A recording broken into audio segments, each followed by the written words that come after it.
As I've talked about a few times, as being a pastor, when I was a teenager, I was a really weird teenager. I was absolutely, I think, dreaded by many of my youth directors. And I went through a whole slew of them. In fact, I even spent an extra year in confirmation because of how wonderful I was as a kid. Now, the reason I was the way I was because I had gotten to this place in my spiritual life where I just wanted to consume any information I could, philosophy, theology, whatever, about life and about how things were, because I sort of got the Sunday school things, but then I was like, there's so much more out there. And so I would just go through book after book after book after book. Philosophers, theologians, political scientists, anthropologists, whatever I get my hand on. And I used to drive, because I had tons of questions for everyone, all my youth directors nuts, because I'd hit them with like, well, what do you think about the current state of affairs in what was the then dissolving country of Yugoslavia? My youth director would be like, do you want a slice of pizza? You know?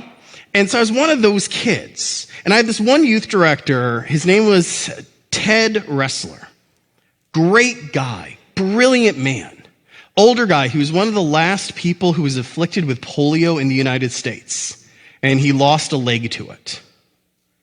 And he went on to go get a systematic theology degree. He had like a doctorate and then decided never to really do much with it. And I think the priests, out of pure frustration, were like, Matthew, Ted, Matthew, I'm out of here. He's who I did my extra year of confirmation with. And so one time I go to Ted, and I had gotten frustrated.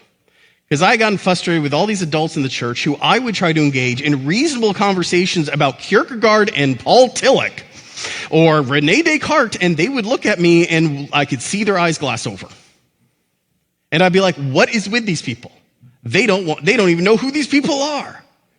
Are they not just dead spiritually? Whoa, how arrogant we can be when we are younger sometimes.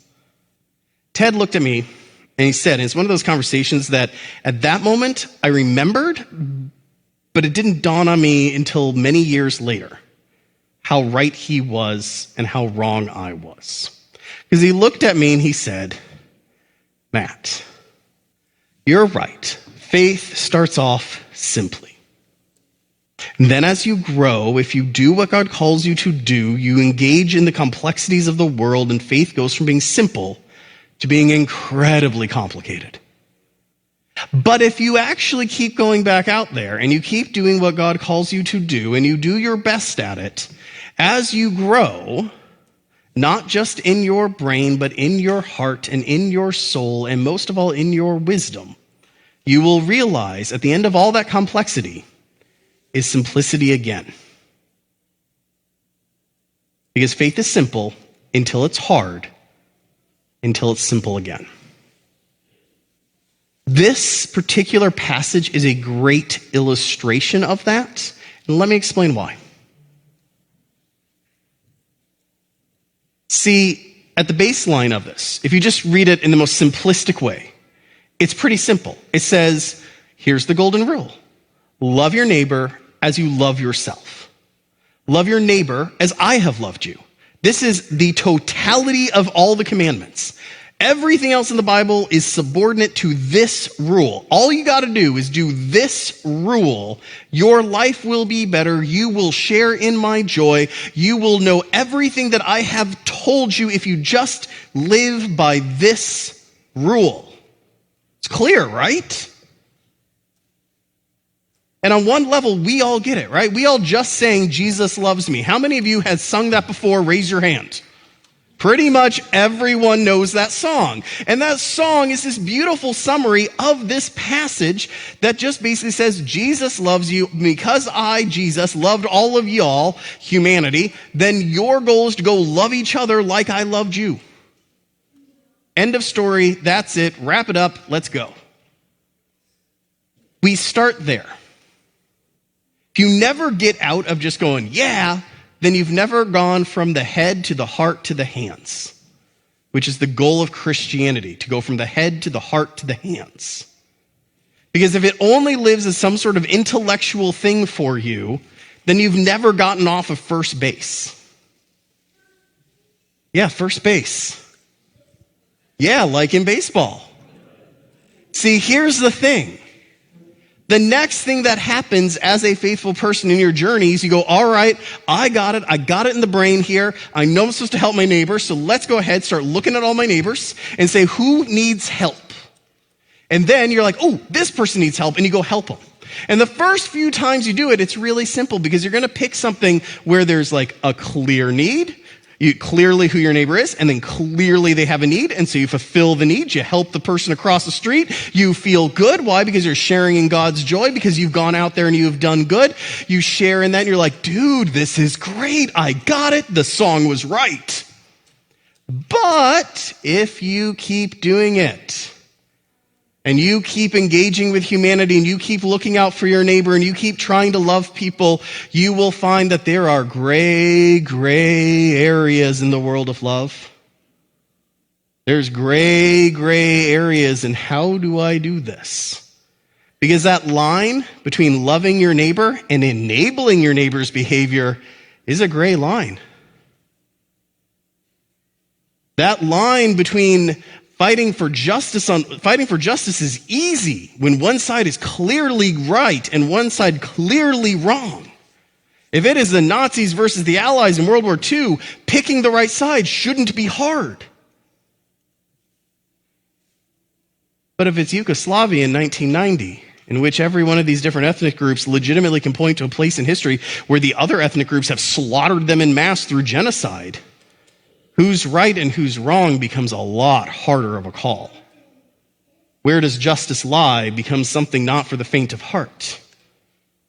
And so we do as Christians have done through the ages, which is we turn to our theologians, we turn to our Bibles, we turn to our pastors, we turn inside and pray to God, and we try to figure out, okay, so some of these things about loving our neighbors easy, some of these things are really hard. And so we try, and it helps. It helps here, it helps there. But then someday, as you work through your complexity, you notice something. You notice that there are other Christians, faithful Christians, loving Christians who are working through the complexities of the same questions you have, and guess what? They completely disagree with you on the answer.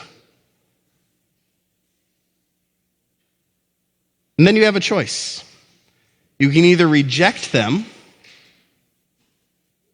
or you can realize that they are doing the same thing you are.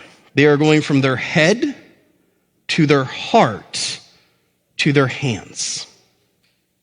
See, as you work through the complexities, as you go out and you try to help people, as you meet humanity where humanity is in the imperfect, messy world, as your hands get dirty because you're picking the potatoes on God's work, our hands Sunday. Because if your hands aren't getting dirty, you're not doing God's work. You start to realize something. And that is, this is why there is grace. Because God does not call us to fix all the problems of the world. He didn't say, go fix all your neighbor's problems. God does not call us to have all the answers. He doesn't say, go out there and have all the answers. God did not call us to be perfect. Heck, he told us, you guys are sinners. We're all going to mess up. This is why I died on the cross. God calls us to love our neighbors to the best of our abilities, with the knowledge that as a whole we'll probably be right more than we're wrong, and when we are wrong, we still loved our neighbors, and that's really what matters. And if we all did that, the world's going to slowly and surely become a better place. Not a perfect place, but a better place. See, God said, love your neighbor as I have loved you. It wasn't perfect after the resurrection. The world still had hate. It wasn't perfect after the resurrection. The world still has war. It wasn't perfect after the resurrection. The world still has strife. Bad things still happen to good people. But things are better. And things keep getting better. Because people keep loving people. In good times and in bad, in hard times and in joyful times.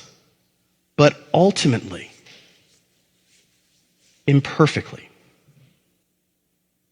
So the question I want you to carry on your heart this week and in your prayer life is simply this. Are you out there loving your neighbor the best of your ability? Because at the end of the day, all complexities aside, that's what we're called to do. Amen.